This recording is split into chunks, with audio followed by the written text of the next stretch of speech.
Biochemic के student थे हैदराबाद के बायोकेमिकल के स्टूडेंट में, जब बायोकेमिकल के स्टूडेंट ने हैदराबाद में अपनी पढ़ाई पूरी करी तो हैदराबाद के मेयर को एक चिंता हुई कि हमारे यहाँ जो सीवर की पाइपलाइन है, वो सीवर की जो पाइपलाइन है बहुत ज़्यादा होती है, उससे मटेरियल जो है वो एवरीडे बहुत ज़्यादा प्रोड्यूस होता है।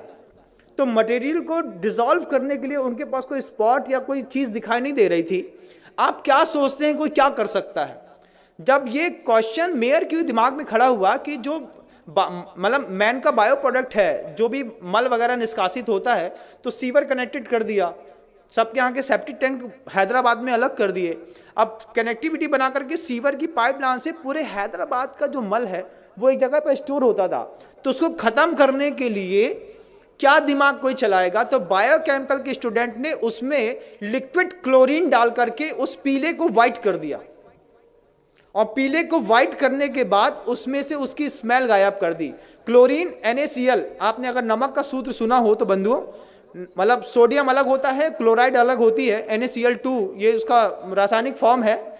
और जहाँ हम रहते थे पहले HGM, वहाँ पे Hukumchand jute mill and industries, और मतलब नमक से क्लोरीन बनाने का प्रोसेस वहीं पे होता था। लिक्विड क्लोरीन होती है, पाउडर फॉर्म में क्लोरीन होती है, गैस फॉर्म में क्लोरीन होती है, और सब अलग अलग चीज़ों में काम आती है। जो बांस के पेड़ होते हैं उसको साफ़ करने के लिए लिक्विड क्लोरीन काम आती है, जिससे आपका पेपर बनता है और जो बिल्कुल वाइट हो जाता है।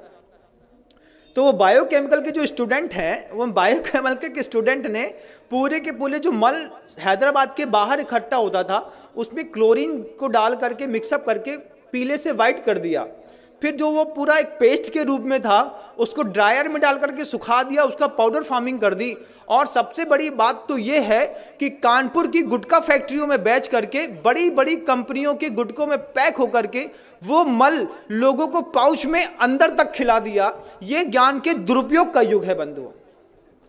आपको आश्चर्य होगा, लगता है ना कि हम जिस कंपनी का गुटखा खाते हैं ये तो बहुत फ्रेश है और बढ़िया है। जब आपको पता चले कि बायोकेमिक के स्टूडेंट की इतनी बड़ी करामात है कि उसने पूरे के पूरे मानव के बायो प्रोडक्ट को क्लोरीन डाल करके उसकी स्मेल हटा करके और उसको गुटके में मिला करके उसमें फ्रेग्रेंस मिला दिया।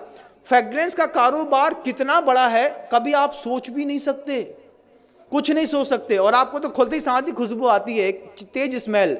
आप किसी भी कंपनी के गुटके को 5 मिनट के लिए एक पानी में डाल दीजिए, थोड़ी देर उसको हाथ से मसल के देखिए, फिर आपको पता चलेगा, जब इसकी स्मेल हट जाएगी फिर उसको खा के देखिए, तब पता चलेगा कि हम अपने मुंह में क्या खाते हैं।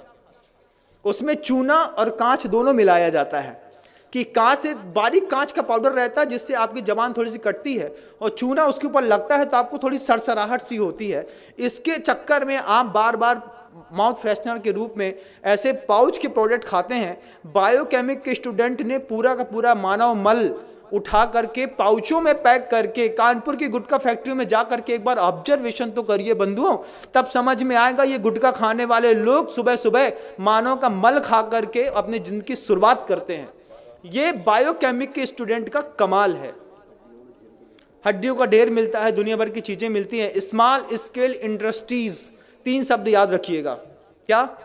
स्मॉल स्केल इंडस्ट्रीज, ये 3 शब्द याद रखेंगे तब आपको पता चलेगा कि स्मॉल स्केल इंडस्ट्रीज के चक्कर में कैसे यूरिया से, साबुन से, शैम्पू से दूध बनाते हैं, कैसे सड़ी हुई चीज़ों से अच्छी पिज़्ज़ा बर्गर बनाते हैं और आपको खिलाते हैं। जो हमारे यहाँ का व्यंजन ही नहीं था वो सब हम आप खा रहे हैं, वो सब कुछ कर रहे हैं।